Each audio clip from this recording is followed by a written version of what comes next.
உலகெங்கும் வாழும் தமிழ் நெஞ்சங்களுக்கு கிறிஸ்டியின் அன்பு வணக்கம்.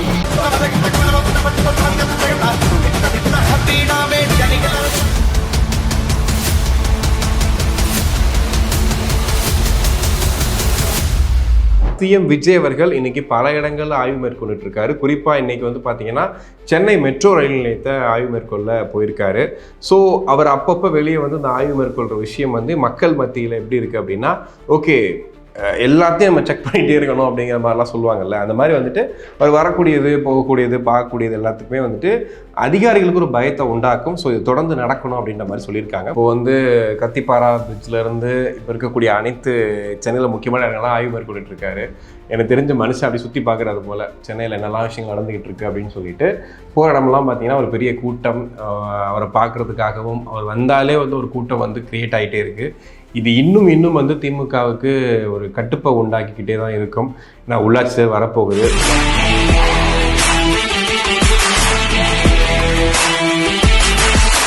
இப்போது சோளிங்கரில் நம்ம வேலூரில் பார்த்தீங்கன்னா ஒரு தாவேக்கா எம்எல்ஏ செய்தியாளர் தாக்கிட்டாரு அப்படின்ற ஒரு செய்தி வருது. அது மாதிரி ஒரு தாவேக்கா நிர்வாகி ஒரு பெண்ணை வந்து கட்டி வச்சு நகையை பறிச்சிட்டார் அப்படிங்கிற செய்தி வருது. இந்த மாதிரி செய்திகள் அங்கங்கே வந்து தாவேக்கா சம்மந்தப்பட்ட செய்திகள்லாம் நிறையா வர ஆரம்பிக்குது. ஸோ இந்த விஷயத்துக்கெல்லாம் சிஎம் விஜய் ரொம்ப அமைதியாக இருக்கார், எதுவும் பேச மாட்டாரா அப்படின்னு பார்க்கும்போது பார்த்தீங்கன்னா, இப்போ நம்ம சொல்கிறது நேற்று பார்த்தீங்கன்னா சிஎம் விஜய் அவர்கள் ஒட்டுமொத்த அமைச்சர் எம்எல்ஏக்கள்லாம் மிகப்பெரிய ஒரு எச்சரிக்கை கொடுத்துருக்காரு. என்னென்னா, யாரும் இனிமேலும் எனக்கு தெரியாமல் ஒரு விஷயம் பண்ணவும் கூடாது, நீங்கள் தப்பு பண்ணுறீங்க அப்படின்னு தெரிஞ்சால் தூக்கி அடிச்சிருவேன், சத்தியமாக யாரையும் இங்கே வந்து அமைச்சராக வைக்கிறதுக்கான வாய்ப்புகள் இருக்காது அப்படின்ற இடத்துல வந்துட்டு இப்போ விஜய் இருக்க தான் சொல்கிறாங்க. ஏன்னா எல்லா இடங்கள்லையும் நீங்கள் வந்து கண்கொத்தி பாம்புன்னு சொல்லுவாங்க, அந்த மாதிரி வந்துட்டு வெயிட் பண்ணிட்டு இருக்காங்க. தாவேக்கா மேலே ஏதாவது ஒரு பிளாக் மார்க் கொடுத்துடலாமான்னு வெயிட் பண்ணிட்டு இருக்கும் போது நீங்கள் அசால்ட்டாக ஒரு விஷயம் பண்ணுறீங்க அப்படின்னா அது ஒட்டுமொத்தமாக தாவேக்கா அரசுக்கும் விஜய் அவர்களுக்கும் தான் ஒரு தலை விதியாக மாறிடும். ஒரு பக்கம் இந்த மாதிரி வந்து நடக்குது அப்படின்னா, இன்னொரு சைடு ஒரு 2-3 அமைச்சர்கள் பட்டையை கலப்புறாங்க. இப்போ பிரபு அவர்கள் கனிம வளத்துறையில் ஒரு முக்கியமான ஒரு அறிவிப்பை கொடுத்துருக்காங்க இல்லையா, அந்த 3 மாதங்களுக்கு தடை அப்படின்னு சொல்லிட்டு. அதே மாதிரி இன்னொரு பக்கம் பார்த்தீங்கன்னா அமைச்சர் ரமேஷ் அவர்கள் பழனி கோயில் அந்த நில அபகரிப்பு 100 கோடி ரூபாய் வந்து இந்த மாதிரி தான் இருக்குது, முறைகேடு நடந்திருக்குன்னு சொல்லிட்டு அவர் மேலே ஒரு புகார் வைக்கிறாங்க. அவர் அந்த குற்றச்சாட்டை ரொம்ப அசால்ட்டாக லெஃப்ட் டீல் பண்ணுறாரு. பண்ணிவிட்டு இன்றைக்கி பார்த்தீங்கன்னா, இப்போ நான் பேசிகிட்டு இருக்க இந்த டைமில் பார்த்தீங்கன்னா 4 பேர் அரெஸ்ட் பண்ணப்பட்டதையும் வந்து பார்க்குறோம். அரெஸ்ட் பண்ணப்பட்டவங்களுக்கும் இந்த நிலம் வாங்கினதுக்கு என்ன சம்மந்தம் அப்படிங்கிறது கூட தெரியல. ஏன்னா அந்த அளவுக்கு இதுக்கு பின்னாடி ஒரு நெட்வொர்க்கே ஒர்க் பண்ணியிருக்குன்றது தெளிவாக தெரியுது. ஆனால் அமைச்சர் ரமேஷ் அவர்கள் இதில் சிக்க வைக்க எவ்வளவோ ட்ரை பண்ணியிருக்காங்க. அமைச்சர் ரமேஷை எப்படியாவது சிக்க வச்சலான்னு பார்த்துருக்காங்க. ஆனால் வந்து என்ன சொல்கிறது, அவர் அதை பற்றி எதுவுமே கேர் பண்ணாமல் அசால்ட்டாக ப்ரெஸ் மீட்டை கொடுத்து அடுத்தடுத்து அவர் வேலையை பார்க்க ஆரம்பிச்சிட்டாரு. மதுரை மீனாட்சி அம்மன் திருக்கோயில் இருக்கு இல்லையா, அங்கே 60 கோடி மதிப்பிலான நிலத்தை முறைகேடாக தனி நபர்களால் பதிவு செய்யப்படுவது தொடர்பான 2023ஆம் ஆண்டு அறப்போர் இயக்கம் கொடுத்த புகாரின் மீது எந்த நடவடிக்கையா எடுக்காமல் இருப்பதை கவனத்தில் கொண்டு வந்தமைக்கு அறப்போர் தோழர்கள் நன்றி அப்படின்னு சொல்லிட்டு நன்றியை சொல்லியிருக்காரு. ஸோ இது போன்ற முறைகேடுகள் குறித்த புகார்கள் அளித்தால், அதாவது ஆதாரத்தோடு முறைகேடு குறித்த புகார் அளித்தால் அதன் மீது தீவிர நடவடிக்கை எடுக்கப்படும் சொல்லிட்டு அறப்போர் இயக்கத்தோட அந்த ஒரு போஸ்ட்டை வந்து அவர் ரீஷேர் பண்ணி அதையும் சொல்லியிருக்காரு. காரணம் என்ன அப்படின்னு கேட்டிங்கன்னா, இப்போ ரீசெண்ட் டைமில் பார்த்தீங்கன்னா அவர் வந்து தனியாக வந்து தன்னுடைய ஜிமெயில் ஐடியை கொடுத்துருக்காரு, நம்பரை கொடுத்துருக்காரு. இதை தாண்டி நீங்கள் வந்து இப்போ எக்ஸ் வலைதளத்தில் போய் இந்த மாதிரி இங்கே முறைகேடு நடந்துட்டு இருக்குன்னு ஒரு ஆதாரத்தோடு நீங்கள் விளக்குறீங்க, அவருக்கு கொடுக்குறீங்க, அவரை டேக் பண்ணுறீங்க அப்படின்னா அதுக்கு உடனடியாக வந்து அவர் வந்து நடவடிக்கை எடுக்கிறேன்னு சொல்லி அங்கேயே வந்து ரிப்ளையும் பண்ணுறாரு. இப்போ கோவை கோணியம்மன் திருக்கோயில் பணியாளர்கள் அதிகாரிகள் என மொத்தம் 8 பேர் சஸ்பெண்ட் பண்ணியிருக்காங்க. இவங்க என்ன பண்ணியிருக்காங்க அப்படின்னா, உண்டியல் காணிக்கை எண்ணும் போது ஒரு உண்டியலை மட்டும் திட்டமிட்டு திருடிய அந்த 4 ஊழியர்கள், அதனை கண்டுபிடிக்காமல் இருந்த 2 சரக ஆய்வாளர்கள், ஒரு செயல் அலுவலர் மற்றும் ஒரு உதவி ஆணையர் ஆகியோரை கூண்டோடு பணியிடை நீக்கம் செய்து இந்து சமய அறநிலையத்துறை அமைச்சர் உத்தரவு.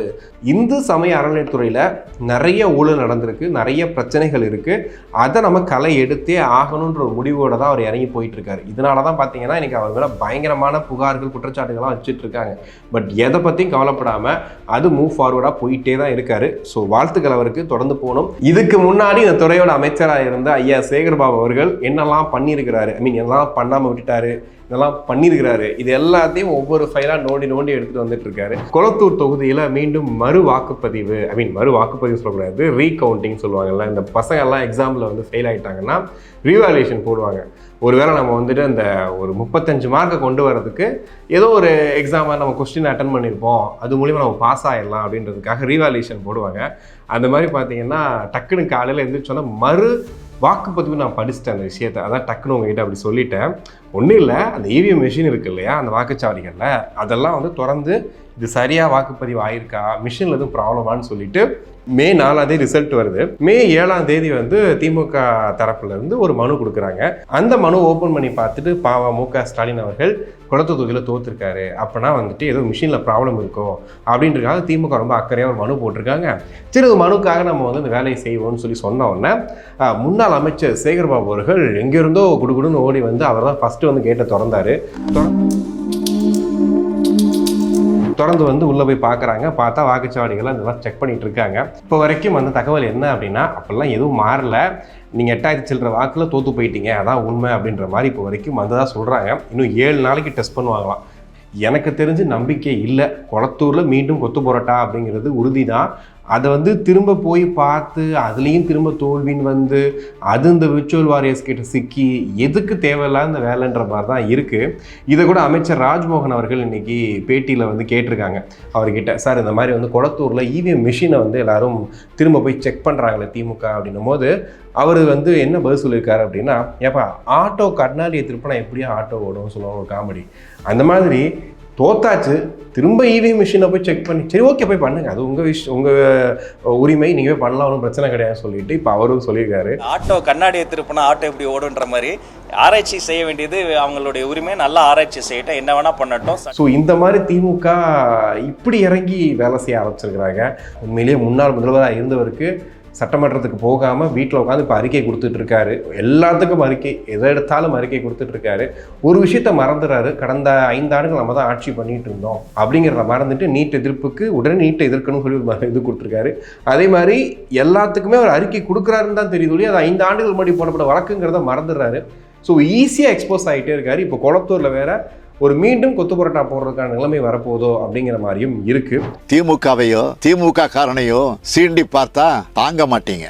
சி ஜோசப் விஜய் எனும் நான்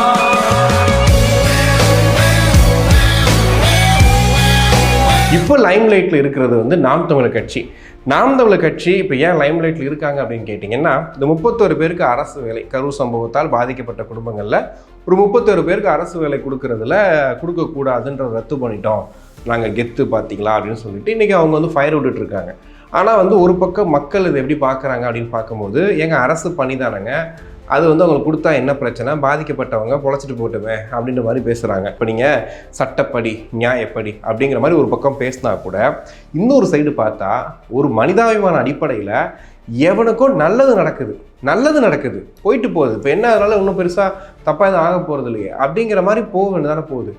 இதை ஏன் வந்து உள்ளே புகுந்து கெடுக்கணும் அப்படிங்கிறது தெரில. இப்போ திமுக ஆட்சியில் இந்த அஜித் அவர்கள் மரணத்துக்கு அவங்க தம்பிக்கு கூட வந்து அரசு பண்ணி கொடுத்தாங்க.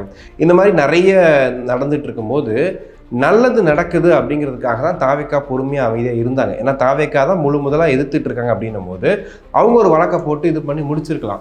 இதில் யாருக்கோ ஒருத்தங்க நல்லது நடக்குது, 31 பேருக்கு நல்லது நடந்துட்டு போதே, இதை கெடுத்து நம்ம என்ன பண்ண போகிறோம் அப்படிங்கிறது தெரில. ஏற்கனவே நாம் தமிழர் கட்சியோட பேர் என்னவா இருக்குன்றது தெரியும். ஸோ இப்படி இருக்கும்போது இந்த மாதிரி ஒரு சம்பவத்தை நிகழ்த்திட்டு இன்றைக்கி அவங்க மாறுதட்டி வெளியில் சுற்றிட்டு இருக்காங்க அப்படின்னா ஓகே, அவங்க தான் வந்துட்டு அதுக்கு பதில் சொல்லணும். இன்னொரு விஷயத்தை இங்கே ஞாபகப்படுத்த வேண்டியிருக்குது.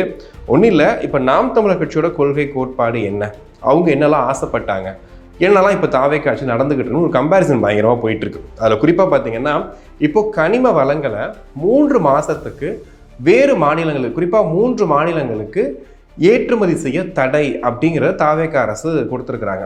இது மூலியமாக நிறைய பேர் பாதிக்கப்படுவாங்க, கனிம வளங்கள் அந்த விஷயங்களில் இருக்கக்கூடிய தொழிலாளர்கள் பாதிக்கப்படுவாங்க அப்படிங்கிறமான செய்தியும் பரவுச்சு. ஆனால் இந்த லாரி உரிமையாளர்கள் ரொம்ப அழகாக அதுக்கு விளக்கமும் கொடுத்துருக்காங்க. என்ன அப்படின்னா, கடந்த 10 ஆண்டுகளாக நாங்கள் நிறைய முறை இதுக்காக வந்து நாங்கள் மனு கொடுத்துட்டோம். கனிம வளங்களை இங்கே தமிழ்நாட்டுக்கு பயன்பாட்டுக்கு இல்லாமல் அதை மற்ற மாநிலங்களுக்கு, இப்போ கேரளா பொறுத்த வரைக்கும் பார்த்தீங்கன்னா ஒரு எக்ஸாம்பிள் சொல்கிறேன்.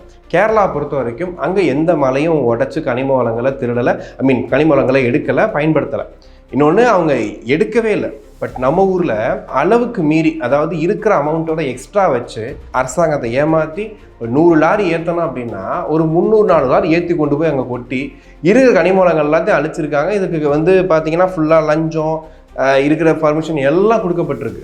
ஸோ இந்த விஷயத்தை என்ன பண்ணுறாங்க, இந்த லாரி உரிமையாளர்கள், அந்த கனிம வளம் திருடு போகுன்னு நினைக்கிறவங்க என்ன பண்ணுறாங்க, நேராக போயிட்டு அமைச்சர் பிரபு அவர்கள்ட்ட கொடுக்குறாங்க. இப்போ தேர்தல் முடிஞ்சு அவங்க ஆட்சிக்கு வந்ததுக்கு அப்புறமா இந்த 2 மாதத்துக்குள்ள அதற்கான நடவடிக்கை எடுக்கப்படும் சொல்லிட்டு நேற்று ஒரு மீட்டிங் போச்சு. இந்த மீட்டிங் முடிஞ்சதுக்கு அப்புறமா 3 மாதத்துக்கு தடை அப்படின்னு சொல்லியிருக்காங்க. எனக்கு தெரிந்த 3 மாத தடையை வந்து முழுவதுமாக தடை பண்ணணும். ஏன்னா வந்து இங்கே தமிழ்நாட்டில் சுத்தமாக வந்து நமக்கு எம்சான் கிடைக்க மாட்டேங்குது, ஜல்லிக்கற்கள் கிடைக்க மாட்டேங்குது, ரொம்ப கஷ்டமாக இருக்குது. இது எங்கே போய் நிற்குது அப்படின்னா, அடிப்படையாக ஒருத்தன் வீடு கட்டணும்னு ஆசைப்பட்டு வீடு கட்ட ஆரம்பிக்கிறான் அப்படின்னா நார்மலாக இருந்த ரேட்டை விட 2 மடங்கு ரேட் அதிகமாக வாங்க வேண்டிய சுச்சுவேஷன் உருவாக்குது. இதனால் எல்லா செலவினங்களும் அதிகமாகுது. இப்போ கேரளாவில் வந்து ஒரு லெட்ரு வருது. என்னென்னா, எங்கள் ஊரில் வந்துட்டு இந்த மாதிரி கட்டுமானத்துக்கு வந்து பெரிய பற்றாக்குறை ஆகிடும், தயவு செஞ்சு இந்த உத்தரவை திரும்ப பெறணும் அப்படின்னு சொல்லி கேரளாவிலேருந்து ஒரு விஷயத்த சொல்கிறாங்க. இந்த விஷயத்தை யார் முதல்ல கையில் எடுத்தான்னு கேட்டிங்கன்னா, நாம் தமிழர் கட்சி. மலையை கொடைஞ்சு எல்லாத்தையும் வந்துட்டு கனிம வளங்கள்லாம் திருடிட்டு போகிறாங்க, பக்கத்து மாநிலங்களுக்கு திருடுறாங்க, கொடுக்குறாங்க, அப்படி இப்படின்னு சொல்லி போராட்டத்துக்கு மேலே போராட்டம் பண்ணது நாம் தமிழர் கட்சி. நேற்று 31 பேருக்கு அரசு வேலையை வந்துட்டு நாங்கள் வந்து இது பண்ணிட்டோம், ரத்து பண்ணிட்டோம், வாவ் சூப்பர்னு சொல்லிட்டு இருந்த நாம் தமிழர் கட்சி தாவேக்காவை வந்து தண்ணி குடிக்க வச்சுட்டோம், விஜயவர்களை தோக்கடிச்சிட்டோம், நாங்கள் பாருங்கள் டெபாசிட் வாங்காத கட்சி இன்னைக்கு எவ்வளோ பெரிய வேலையை பார்த்து விட்டுருச்சு பாருங்கன்னு ஃபயர் விட்டாங்கல்ல. நீங்கள் ரொம்ப காலமாக போராடிட்டு இருந்த விஷயம், திமுக ஆட்சி காலத்தையும் சரி அதிமுக ஆட்சி காலத்துலையும் சரி பண்ண முடியாத விஷயத்த 10 ஆண்டுகள் கொடுத்து அவங்களே வந்து ஓப்பன் ஸ்டேட்மெண்ட் தராங்க. 10 ஆண்டுகளாக நாங்கள் கொடுத்த எந்த ஒரு நடவடிக்கையும் எடுக்க முடியாத விஷயத்தில் இன்னைக்கு வந்து நடவடிக்கை எடுத்திருக்காரு. ஸோ இந்த 3 மாதத்தில் ஆக்சுவலாக தெரிஞ்சிடும்ல. இப்போ இதனால் பாதிக்கப்பட்டவங்க யாருன்னு நம்ம யோசிச்சு பார்க்கும்போது இருக்கக்கூடிய தொழிலாளர்கள்லாம் சொல்லிட்டு இருந்தா அவங்களுக்கு ரெகுலராக வரப்போகிற வேலை வந்துக்கிட்டு தான் இருக்குது. பட் இந்த ஏற்றுமதி பண்ணுறதுனால வரக்கூடிய பிரச்சனைகள், அதாவது முன்னாடி கமிஷன் வாங்கி முன்னாடியே வந்து நிறைய காசு கல்லா அடித்தவங்களாம் இருப்பாங்க இல்லையா, அப்படி இருக்கும்போது இப்போது நான் சொல்கிறது, இந்த கனிம வளங்கள் அங்கே போகும்போது லாபம் அடைகிறவங்க நிறைய பேர் இருப்பாங்கல்ல, அவங்க கண்டிப்பாக அப்படியே வெளியே வருவாங்க. இதெல்லாம் தப்புங்க, இதெல்லாம் பண்ணக்கூடாதுன்னு வருவாங்க. அப்போ மாட்டிப்பாங்க. அப்போ இந்த 3 மாதத்துக்குள்ளே இந்த மீனுக்கு இறை போடுவாங்கல்ல, இறை போட்டு யாரெல்லாம் கடிக்க வருதோ நீ எல்லாம் மாட்டின ராஜான்னு சொல்லிட்டு அந்த இதுக்கு தான் வந்து கொண்டு போகிற மாதிரி இருக்குது. இதுக்கப்புறம் பார்த்தீங்கன்னா, நாம் தமிழர் கட்சியோட ஒருங்கிணைப்பாளர், தலைமை ஒருங்கிணைப்பாளர் சீமான் அவர்களை யாராவது அவதூறாக பேசுகிறாங்க அப்படின்னா உடனே அவங்க மேலே வழக்கு பதிவுன்னு சொல்லிட்டு இப்போ யூடியூபர்ஸ் மேலே வழக்கு பதிவு பண்ணியிருக்காங்க. அப்படி பார்க்கும்போது சிஎம் அவர்களை அவதூறா எந்த அளவுக்கு நாம் தமிழர் கட்சியை சார்ந்து பேசியிருக்காங்க, குறிப்பாக ஒருத்தர் வீடியோ டெய்லி போடுவார், அவர் எந்த அளவுக்கு பேசியிருக்காரு அப்படிங்கிறதையும் நம்ம நோட் பண்ணி பார்க்கணும். நீ வந்துருவியாடா, நீ பெரிய ஆளாடா, கூத்தாடி அப்படின்னு சொல்லி டைரெக்டாகவே நிறைய விஷயங்கள் பேசின வீடியோக்கள் இன்னும் சமூக வலைதளங்களில் இருக்குது. ஸோ வந்து நம்ம ஒருத்தங்களை பற்றி சொல்கிறதுக்கு முன்னாடி நம்மக்கிட்ட என்னென்ன விஷயங்கள் இருக்குங்கிறதையும் நோட் பண்ணி பார்க்கணும். ஓகே, அது வந்து அடுத்தடுத்து காவல்துறை நடவடிக்கை எடுக்க போகிறாங்க இல்லையா, அதை வச்சு நம்ம தெரிஞ்சுக்கலாம் என்ன நடக்க போகுது, என்ன ஆக போகுது அப்படிங்கிறத. இன்றைக்கி பார்த்தீங்கன்னா உதயநிதி அவர்கள் ஐயா நல்லக்கண் அவர்களுக்கு ஒரு சிலை திறப்பு விழாவுக்காக போகிறாரு. அங்கே சிலை திறந்து விடுறாரு. அப்போது ஒரு விஷயத்த சொல்கிறார். நீட்டுக்காக இன்றைக்கி நேற்று இல்லைங்க, திமுக ரொம்ப காலமாக போராடிட்டு இருக்கு, இன்னைக்கு நேற்று நாங்கள் போராடலை அப்படின்னு சொல்லிட்டு ஒரு இதை சொல்கிறார். போராடுறவங்கலாம் விட்டுருவாங்க, இந்த ரீல்ஸ் போடுறாங்க பாருங்கள், அவங்கள தான் வந்து தலையை தூக்கி வச்சுட்டு ஆடுறாங்க. அந்த வகையில் நல்லக்கண் ஐயாவை நம்ம வந்து போராட்டத்தில் முன்னெடுத்ததுக்கு நம்ம அவர் நினச்சி பார்க்கணும் அப்படிங்கிற மாதிரிலாம் பேசுகிறாங்க. நீங்கள் போராடினது ஒரு காலம், அதுக்கப்புறமா நீங்கள் ஆட்சிக்கு வந்தது ஒரு காலம். இந்த ஆட்சிக்கு வந்த 5 ஆண்டுகளில் முதல்ல நீங்கள் வந்துட்டு தேர்தல் டைமில் சொன்னீங்க நீட்டு ரகசியம் எங்கள்கிட்ட இருக்குது, நாங்கள் பார்த்துக்குறோன்னு முதல் கையெழுத்துன்னீங்க. சரி, ஓகே, வந்துட்டீங்க ஆட்சிக்கு, 1 வருஷம் ஆயிடுச்சு, 1 வருஷம் எடுத்துக்கோங்க. பண்ண முடியல, ஓப்பனாக சொல்லிடலாம்ல. இல்லைங்க, பாஜக தான் அங்கே ஆட்சியில் இருக்குது, வாய்ப்பே கிடையாது. காங்கிரஸ் ஆட்சிக்கு வந்தால் நம்ம பேசி பார்ப்போம், எல்லாம் வாய்ப்பே இல்லை, இதை வந்து நம்ம பண்ண முடியாது அப்படின்னு சொல்லிட்டு முடிச்சிருக்கலாம். அடுத்து 2 வருஷம் ஆச்சு, 3 வருஷம் ஆச்சு. நீங்கள் சொல்கிற மாதிரி கையெழுத்து போராட்டம், கடிதம் எழுதுனீங்க, மசோதா இது பண்ணீங்க, எல்லாமே பண்ணீங்க. ஆனால் என்ன டைம் நீ போய் திமுகவில் போய் பாருங்களேன், ஒரு ப்ரெஸ் மீட்டில் போய் கேட்டு பாருங்களேன், நீட்டை ஒழிக்கிறதுக்காக என்ன பண்ண போகிறோம், இந்த பண்ணிட்டோமே கையெழுத்து போராட்டம், இந்த பண்ணிட்டோமே நீட் மசோதா. ஸோ இது காரணம் காட்டி காட்டி காட்டி காட்டி மக்கள்கிட்ட நாங்கள் தான் மிகப்பெரிய எதிர்ப்பு போராளிகள் அப்படின்ற மாதிரி காட்டிகிட்டே இருந்தாங்க. அப்படியே இந்த பஞ்சாயத்தை கொண்டு போயிட்டு இன்னொரு ஆட்சி மேலே தள்ளிட்டு இது எல்லாம் அப்படியே பார்த்தீங்கன்னா மக்கள் மத்தியில் ஒரு ட்ராமா மாதிரி வந்து அப்பட்டமாக தெரியுது. எதுவுமே வந்து மறைக்கிறதுக்கு ஒன்றுமே கிடையாது, அந்த அளவுக்கு அப்பட்டமாக தெரியுது. 8 லட்ச ரூபா மதிப்புள்ள 500 kVA டிரான்ஸ்ஃபார்மரை 13 லட்ச ரூபாய்க்கு இவங்க வந்து டெண்டர் கால்ஃபர் பண்ணியிருக்காங்க.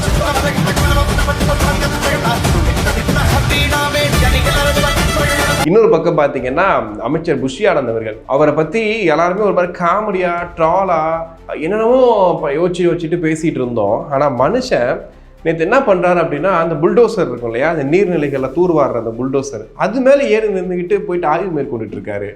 அப்புறம் பார்த்தா ஸ்கூட்டியில் வராரு. ஸ்கூட்டியில் வந்துட்டுன்னா இப்போ டிராஃபிக் ஆயிடுச்சுப்பா, ஒன்றும் பண்ண முடியல, ஸ்கூட்டியில் வரப்பா அப்படிங்கிறாரு.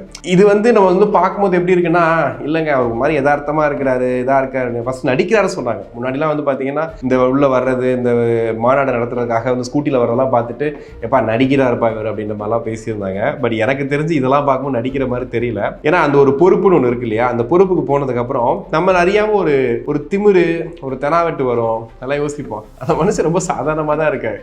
ஒன்றும் இல்லை, அங்கே போய் ஆய்வு முடிச்சு வெளியே வராரு, ஒரு டிஷர்ட்டை போட்டு இளநீ வெட்டிட்டு இருக்காங்க. இளநீ வெட்டும் போது இளநீ குடிச்சிட்டு எல்லாம் போதும் வேணாம், காசு கொடுத்தீங்களா, காசு கொடுத்தாங்களா அவங்க அப்படின்னு கேட்குறாரு. யார்?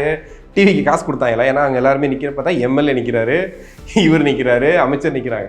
காசு கொடுத்தாங்களா அப்படின்னு கேட்குறாரு. ஏன்னா இது காசு கொடுக்காம இந்த அரசாங்கத்துலேருந்து நாங்கள் வருவோம், நாங்களாம் அமைச்சர் காசு வாங்கணும் இல்லையா, அதெல்லாம் ரொம்ப யதார்த்தமாக அவர் கேட்குறதெல்லாம் ரொம்ப, அதான் சொல்கிறேன்ல, இன்னைக்கு கூட அந்த ஆய்வெல்லாம் முடிச்சுட்டு அந்த மனுக்கள் வாங்க நிற்கிறாங்க. அப்போ வந்து அங்கே குமார் இருக்கார் இல்லையா, அவர் அமைச்சர் குமார், அவர் நிற்கிறாரு, இவரும் நிற்கிறாரு. நிற்கும் போது அங்கே வரக்கூடிய மக்கள் அவங்க கிட்ட, சார் வேலைச்சேரியில் இவ்வளோ பிரச்சனைகள் இருக்குது, தண்ணி நிற்கிது, ரொம்ப கஷ்டப்படுறோம் அப்படின்னோடனே இவர் சுற்றியும் பதில் என்ன சொல்கிறாருன்னா, இவ்வளோ காலம் பொறுத்துக்கிட்டீங்கல்ல, தனி காலம் பொறுத்துக்கிட்டீங்கல்ல, கொஞ்ச நாள் பொறுத்துக்க, எல்லாத்தையும் நான் சரி பண்ணி தரேன் அப்படின்ற மாதிரி சொல்கிறாரு. இந்த இடத்துல ஒரு விஷயம் தோணுது என்னென்னா, நமக்கு பெரிய, அதாவது ரொம்ப அறிவாளித்தனமாக ரொம்ப கொள்கை கோட்பாடுகள்லாம் பேசிக்கிட்டு பயங்கரமாக நாங்கள் வந்துட்டு இருக்கோம் அப்படிலாம் பேசிக்கிட்டு, ஒரு அதிகாரி வந்து ஊழல் ஒரு அரசியல்வாதி வந்து ஊழல் பண்ணி கொள்ளையடிச்சு எல்லாம் பண்ணிட்டு நாங்கள் கொள்கைவாதிகள், நாங்கள் வந்து பயங்கரமான கொள்கை கோட்பாடு கொண்டவர்கள்னு சொல்கிறத தாண்டி யதார்த்தமாக இருந்துக்கிட்டு நான் நல்லது பண்ணுறேன்னு சொல்லிட்டு அந்த இறங்கி வேலை செய்கிற கூட்டம் இருக்குல்ல, மனுஷன் இறங்கி வேலை செஞ்சுட்டு என் வேலையை நான் சரியாக செஞ்சுக்கிட்டே இருப்பேன், நீ என்ன வேணாலும் பேசிக்க, என்ன வேணாலும் பண்ணிக்க, என்னால் எனக்கெல்லாம் வந்துட்டு ஒரு பிரச்சனையும் கிடையாதுன்ற மாதிரி மனுஷன் இறங்கி வேலை செய்கிறவங்க ரொம்ப சந்தோஷமாக இருந்துச்சு. Okay, nice. நான் கட்டமைப்பு இல்லை, அது இல்லை, இது இல்லைன்னு நாங்க எல்லாத்துக்கும் ரெடியா, அவரை இட்டுன்னு போறதுதான் எங்களுக்கு கஷ்டம். இன்னொரு பக்கம் பாத்தீங்க அப்படின்னா, இன்னைக்கு செந்தில் பாலாஜி அவர்கள் ஹோட்டல்ல துருவி பயங்கரமா கேள்வி கேட்டிருக்காங்க. என்ன மேட்டர்னு கேட்டீங்கன்னா, இந்த மதுபான ஊழல்னு சொல்லிட்டு ஒரு விஷயம் இருந்துச்சு இல்லையா, முன்னாடி டாஸ்மாக் ஊழல், அந்த விஷயத்துக்கான விசாரணை இப்போ வந்திருக்கு. ஏற்கனவே கவனிச்சிருப்பீங்க, செந்தில் பாலாஜி அவர்கள் இந்த தாவேகா எம்எல்ஏக்களை வந்து விலக்கி வாங்கிட்டாரு அப்படிங்கிற மாதிரி ஒரு விஷயம் போயிட்டு இருந்துச்சுல, அந்த வழக்குக்கு அவர் விசாரணை கூப்பிட்டாங்க.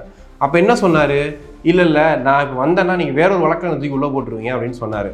என்ன வழக்குன்னு யோசிச்சுட்டு இருந்தால் அந்த வழக்கு தான் இந்த வழக்கு. அப்போ வந்து மனுஷனை வந்து இப்போ பிடிச்சி புகார் வச்சு எல்லா கேள்வியும் கேட்டிருக்காங்க. கேட்டு இந்த மாதிரி வந்துட்டு உங்கள் மேலே எஃப்ஐஆர் பதிய போகிறோன்னு சொல்லி எஃப்ஐஆரும் பதியப்பட்டதாக சொல்கிறாங்க. இதெல்லாம் முடிச்சுட்டு செந்தில் பாலாஜி வெளியே வந்து ஒரு பேட்டி தராரு. மடியில் கனமில்லை, வழியில் பயமில்லை, இதே டயலாக் தான் ரொம்ப காலமாக சொல்லிகிட்டு இருக்காங்க. ஆனால் வந்து சிபிஐ வழக்கு பார்த்தீங்கன்னா அதுலேயும் வந்துட்டு ஆஜராக வேண்டியிருக்குது, அங்கேயும் கொஸ்டினாக கேட்குறாங்க. உங்களுக்கு தான் வழியில் பயம் இல்லை, மடியில் கனம் இல்லைல்ல, முன்ஜாமீன் வாங்குறதுக்கு முன்னாடி எங்கே போனீங்க, ஏன் அதுக்கு முன்னாடி வெளியே வரவே இல்லை, ஏன் வந்து அப்போ ஆஜராகிட்டு போயிருக்கலாமே, நமக்கு தான் மடியில் கனம் இல்லை, வழியில் பயம் இல்லையே, ஏன் வந்திருக்கலாமே, முன்ஜாமீன் வாங்கிட்டு இப்போ வந்தாச்சு, இப்போ வெளியே வந்து செய்தியாளர்கள் கேட்ட உடனே இல்லைங்க வந்துட்டு என் மேலே தவறாக வந்து இது பண்ணுறாங்க, என்னை டார்கெட் பண்ணுறாங்க, என்னை வந்து உங்களுக்கே தெரியுது யார் யாரெல்லாம் பண்ணுறாங்க, என்ன பண்ணுறாங்கன்னு தெரியுது, இந்த அரசு என்ன பண்ணணும்னு தெரியுது அப்படின்ற மாதிரி சொல்லியிருக்காரு. எனக்கு தெரிஞ்சு திமுக என்னை பொறுத்த வரைக்கும் மார்க்கண்டேயன் அவர்களில் போய் பார்க்குறதுக்கு எதிர்க்கட்சி தலைவர் உதயநிதி ஸ்டாலின் எந்த அளவுக்கு மும்முரமாக இருந்தாரோ அந்த அளவுக்கு செந்தில் பாலாஜி மேலே ஒரு பாசத்தோடு மும்முரமாக இருக்காரான்னு கேட்டால் எனக்கு தெரியல. ஏன்னா இதுக்கு பின்னாடி நெட்வொர்க் எவ்வளோ தூரம் போக போகுது, இந்த நூல் எவ்வளோ தூரம் போக போகுது அப்படிங்கிறது தெரியல. பொறுத்து வந்து பார்ப்போம் என்ன நடக்க போகுது அப்படிங்கிறத. ஸோ நீங்கள் வீடியோ பார்த்துருப்பீங்க. என்னென்ன விஷயங்கள் உங்களுக்கு வந்துட்டு தோணுது அப்படிங்கிறத வந்து தயவுசெய்து கமெண்ட் செக்ஷனில் சொல்லுங்கள். மீண்டும் இன்னொரு வீடியோவில் சந்திப்போம். வீடியோ பார்த்துட்டு இருக்க எல்லாருக்கும் ரொம்ப நன்றி. டெய்லி நம்ம வீடியோவை நிறைய பேர் பார்க்குறீங்க. ஸோ சப்ஸ்கிரைப் பண்ணிவிட்டு அந்த ஹைப்புன்னு ஒன்று இருக்கும், அதையும் தட்டி விட்டு பார்த்தீங்க அப்படின்னா நம்ம சொல்கிற செய்தி நிறைய பேருக்கு போய் ஷேர் ஆகும், நிறைய பேர் அந்த வீடியோவை பார்க்குறதுக்கான வாய்ப்புகள் கிடைக்கும். ஸோ மீண்டும் இன்னொரு வீடியோவில் சந்திப்போம். நன்றி.